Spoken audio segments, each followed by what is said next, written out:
Welcome everyone to the weekly Market Movers video preview. This is Leigh Goldstein for 10-Minute Trades.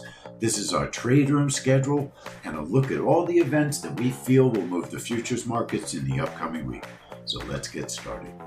Monday, there's no trade rooms. Tuesday, we start at 12 a.m. in the morning for the RBA rate statement, 7:30 a.m. for Disney's earnings, and 4 p.m. for the API crude oil report. Wednesday, we'll be back at 10 a.m. for the Wednesday crude oil inventory report, 12:30 p.m. for the 10-year bond auction, which is one of our YouTube streams, and it's also a family money trade on the YM portion of the trade. 11 p.m. we'll be watching Chinese trade balance, but there's no trade room for that event. Thursday morning, we start at 6:30 a.m. for the British Bank of England official bank rate.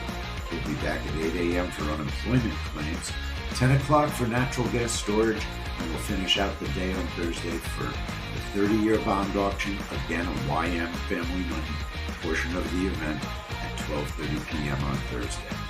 Friday at 2 a.m. there's a British GDP report. We'll just keep an eye on it, no trade room.